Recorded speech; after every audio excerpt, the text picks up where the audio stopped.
Now we transition to another scripture passage which reveals that sacred music sometimes challenges us rather than comforts us. In the time of King David, music was raucous. In 2 Samuel 6, verses 5 through 21, musicians perform on all manner of instruments, whilst the crowd shouts wildly and David dances before the Lord, girded in nothing more than a linen garment. The cheeky dialogue that ensues between Michal, the daughter of Saul, and David confirms the boldness of this music. And Michal, the daughter of Saul, came out to meet David and said, "How glorious was the king of Israel today, who uncovered himself in the eyes of the handmaids of his servants, as one of the vain fellows uncovers himself." And David said to Michal, "It was before the Lord, which chose me before thy father, and before all his house, to appoint me ruler over the people of the Lord, over Israel. Therefore I will play before the Lord." In this passage, David assumes God-appointed authority to praise as he pleases. David praises God with a free and joyful spirit, unconcerned by individuals who are offended by his crude music making and dancing. This music is edgy. It breaks all kinds of cultural boundaries and societal norms.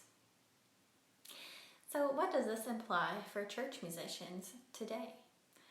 Well, maybe we ought not to be so afraid to offend. Maybe we ought to shake it up when routine grows stagnant. Maybe we ought to challenge the status quo and confront what is uncomfortable. You may ask, is it really the musician's place to be so bold? Well, I think that if we're playing by David's rules, then the answer is yes.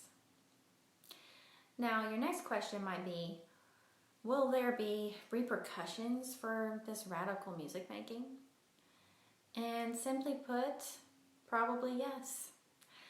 On the mild end of the spectrum, you might hear grumbles from the congregation. And on the extreme end, you might even get fired. Now, I'm not trying to get you fired, but hear me out. As you will see later in the course, sacred music is also sacrificial. Church musicians who are stewards of God's music must make sacrifices for the good of the church when it's necessary. I think too many congregations dry up permanently because no one is willing to assume the risk of saying or doing the unpopular yet right thing. So if church musicians and church leaders do not preach righteousness from their positions of power, then who among the less powerful will? I'm not saying we should all become martyrs. Each of us just has to discern through our experiences in prayer whether a particular hill is worth dying on or not. And ultimately, nobody can tell us the right thing to do except Jesus himself. The point is, don't be afraid to take a little risk. Now, we could dwell on this comfort versus challenge conundrum for a long time, but we don't have the time. So before you move on to the next section, I'd like you to answer these questions in the comments. First of all, what has been your experience with challenging congregations in music? And second, what does radical music making sound like to you?